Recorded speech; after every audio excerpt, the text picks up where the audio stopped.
A man is mysteriously imprisoned in a room for 15 years, without knowing why or who is behind it. After his sudden release, he sets out to uncover the truth and faces terrifying secrets from his past that change his life forever. Hi, Studio Recapped here.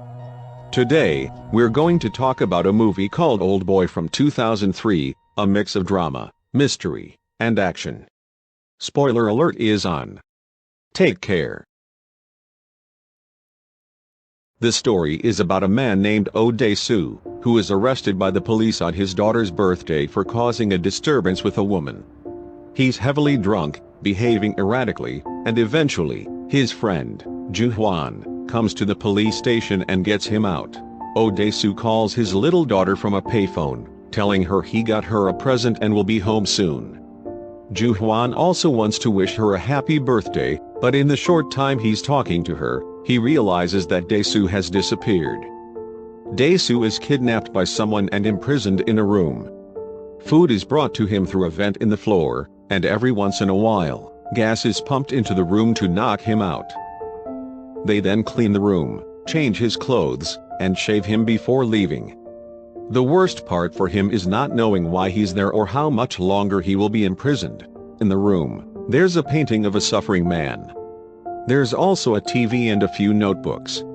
When he watches the news, he learns that his wife has been murdered and, based on fingerprints and evidence, he's been declared the killer.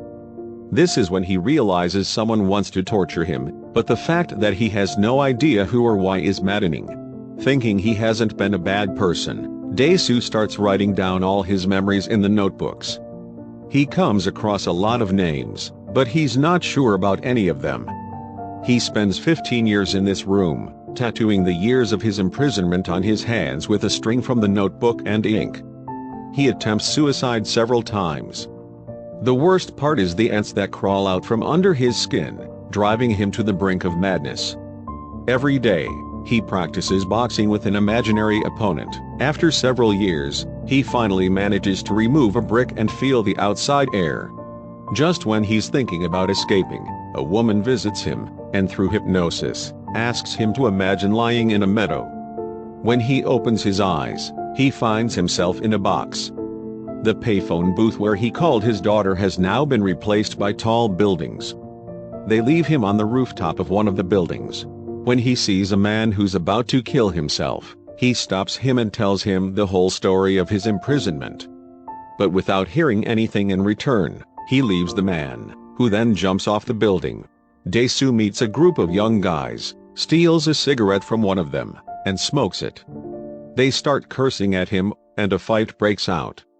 It's then that he realizes his training with the imaginary opponent has made him strong, as he's able to take on all 5 of them single-handedly. After that, he goes to a seafood restaurant. An unknown man gives him a phone and a wallet, then leaves without saying a word. Dae-su goes into the restaurant and asks to eat something alive. A woman named Mi-do claims that he looks really familiar. Just then, his phone rings. Dae-su quickly answers and asks, "Who are you?" The man tells him to guess. Every name Dae-su suggests is wrong. The man on the line says, "It doesn't matter who I am, what matters is why I did this to you, so think carefully and review your life." When his order is ready, he eats a live creature without cutting it. As soon as Mi-do touches his hand, he passes out. When he wakes up, he finds himself in Mi-do's house. She's reading Dae-su's prison diary. Dae-su quickly grabs the notebook from her. When Mi-do goes to the bathroom, Dae-su, who hasn't touched anyone in 15 years, attacks her, but Mi-do hits him on the head with a knife handle and stops him. Mi-do says, "I like you too, that's why I brought you here. But after I get to know you more, I will read the song you wrote in your diary, and that means we can have sex." Mi-do asks him about the ants and tells him that all lonely people see ants. In fact, Mi-do herself is also lonely. Mi-do goes to find a woman to get news about Dae-su's daughter, but she finds out that the girl has been adopted by a couple of doctors. She gets the details about the girl and where her mother is buried. Dae-su decides to find the person who did this to him before going after his daughter and seek revenge. While he was imprisoned, he happened to see the words Blue Dragon on a piece of paper that came with his food. He visits all the restaurants with that name and tries their food. After chatting with Mi-do and an account named Evergreen, which posted, "Oh Dae-su, how's your time in the big prison?" Dae-su stops trusting Mi-do. Finally, when he finds the restaurant, he follows the delivery man to the building where he had been imprisoned for 15 years. Dae-su finds the head of that building. He wasn't the only prisoner there. In fact, the man had been taking money from people who requested someone be imprisoned or tortured for a while, and he was doing it for them. Dae-su forces the man to talk by pulling out his teeth, and the man says he never met the person who gave him the job. He only finds a tape, and right then, the man's people arrive. Though Dae-su gets injured, he manages to take them all down and escapes. When he collapses from blood loss in the street, someone picks him up and puts him in a car. He gives the driver Mi-do's address and tells him his name. That's when he realizes he's being followed. When he gets home, he plays the tape, and a voice says, "Lock this guy up for 15 years because he talks too much." Dae-su goes to consult his friend, who worked at an internet cafe. He receives a message from the Evergreen account. He goes to Mi-do's place, ties her up with a rope to get her to confess who she is. With a call from Ju-hwan, he lets the girl go and heads to the address of the Evergreen account owner. The address is a building right across from Mi-do's house. When he gets there, he meets a man named Lee Woo-jin.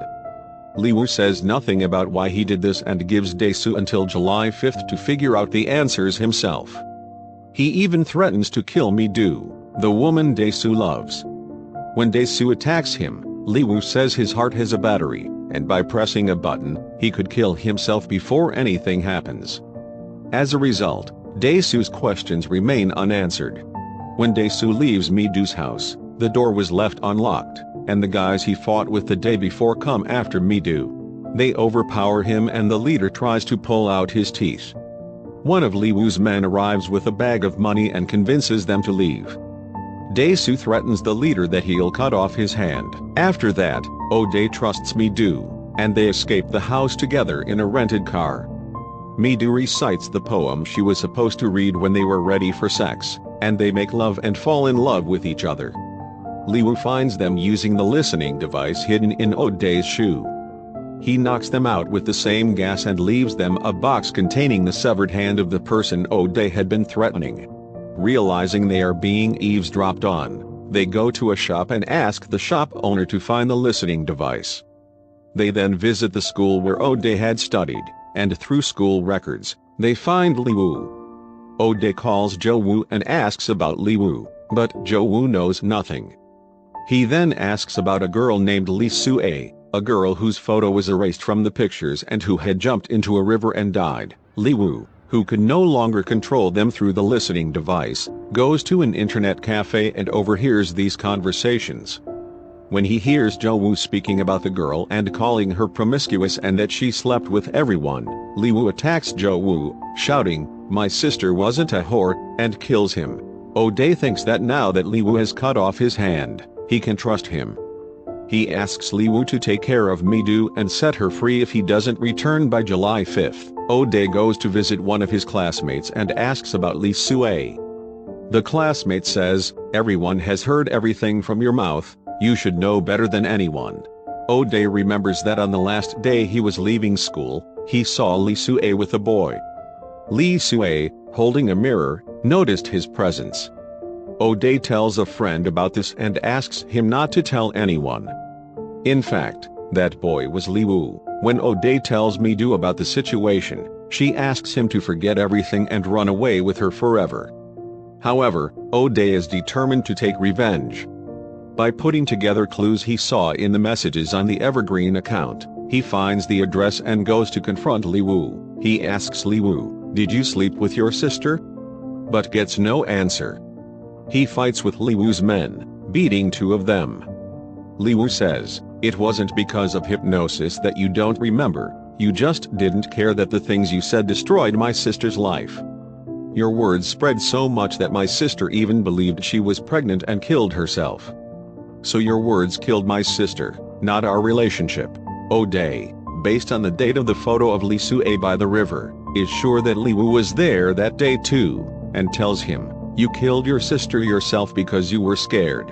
Lee Woo continues and says, "We hypnotized you and me do, and everything went according to what we suggested to you. From going to that restaurant to the words you said when answering the phone and even your fainting. You always asked the wrong question. The question isn't why you were imprisoned, but why you were set free." Lee Woo shows a purple box similar to the previous ones in the room and asks Oh Dae to open it. As soon as he opens the album and sees the photos, he realizes that Mi-do is his own daughter. He attacks Lee Woo, but one of his men stops him. They continue to fight until Lee Woo kills his own man to finish his statement. Lee Woo says that even now his daughter is still part of the plan in that room, because that man got his new building with a lot of money in exchange for cutting off his hand. During a call with Mi-do, Oh Dae realizes that the same box he opened is in front of Mi-do too. He asks Mi-do not to open the box. He begs Lee Woo, saying, "I'll do anything, I'll be your dog for the rest of my life." To convince Lee Woo, he completely cuts off his tongue. Lee Woo agrees not to let Mi-do open the box. Then he says, "What's the point of staying alive anymore?" Lee Woo says, "My sister and I loved each other with our eyes open. Look, you and your daughter can too." Then, thinking about the day his sister jumped from the top, he shoots himself in the head in the elevator. After this, Oh Dae asks the woman who hypnotized him to make him forget his memory. She initially refuses, but after reading his diary, she agrees and erases part of his memory. This allows Oh Dae to stay with Mi-do without remembering that the woman he has fallen in love with is his daughter.